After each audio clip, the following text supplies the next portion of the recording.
Итак, Konami анонсировали, что в ближайшее время игра получит обновление до версии 5.1.0, и это станет началом конца для eFootball, по крайней мере на платформе ПК. Вы ведь еще не забыли то самое предостережение от Konami, которым они делились где-то в середине лета, а именно о том, что после октябрьского обновления игра перестанет работать на операционной системе Windows 10. Тогда Konami упоминали о небольшом обновлении, которое запланировано на октябрь, и что мы наблюдаем, то самое небольшое обновление, которое в ближайшее время ожидается в игре.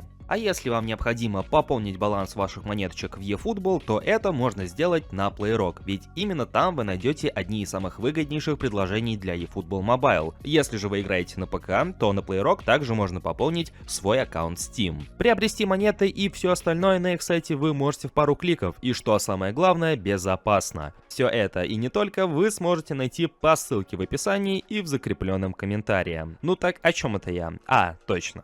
Тогда как для всех актуальных платформ это обновление скорее всего останется незамеченным, будь то для консолей или уж тем более для мобильных устройств, для ПК это мини-обновление станет достаточно значимым, поскольку велика вероятность того, что из-за него, если вы играете в эту игру на ПК, вам, скорее всего, придется перекатываться на другую версию операционной системы. Во всяком случае, Konami не уточняют, что именно произойдет с игрой после этого обновления именно на ПК. Она перестанет работать или она также будет работать, но, возможно, с какими-нибудь неполадками, потому что сама Windows 10 уже не будет поддерживаться Microsoft. И вот этот момент остается непонятным, поэтому вплоть до четверга, когда и ожидается обновление, у некоторых из игроков, кто играет на ПК, есть время, чтобы подумать, и есть то самое время, чтобы перекатиться на другую версию операционной системы. Ваш же покорный слуга, скорее всего, также рано или поздно сделает это, а именно перекатится на другую версию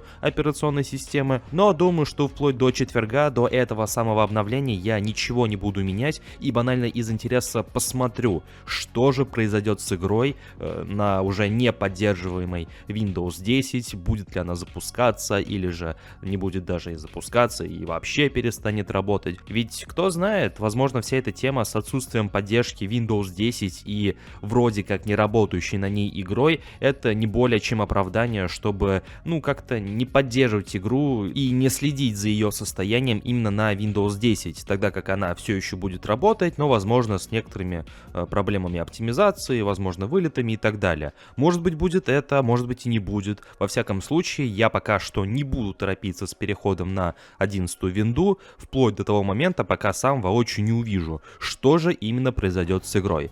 Но да, в первую очередь этот ролик записывается с той целью, чтобы вам напомнить об этом событии, что вроде как после ближайшего мини-апдейта на актуальной, уже получается не совсем актуальной версии Windows, игра вроде как перестанет работать, поэтому если кто-то откладывал этот момент точно так же, как и я, до октября, вплоть до последнего числа, то, в принципе, время задуматься и уже искать варианты того, как именно вы будете перекатываться. В принципе, проблем с этим вроде как не наблюдается, и перекатиться на 11-ю винду можно даже прям с самого сайта Microsoft, даже если ваш персональный компьютер сообщает, что ваше устройство не поддерживает 11-ю винду. Это спокойно обходится. Дайте знать в комментариях, если захотите небольшой гайд, как можно будет перекатиться на 11-ю винду, но скорее всего он будет не раньше четверга, когда мы и увидим мини-обновление до версии 5.1.0. Ну а в комментариях пишите, если вы играете в eFootball на ПК, успели ли вы перекатиться на 11-ю винду,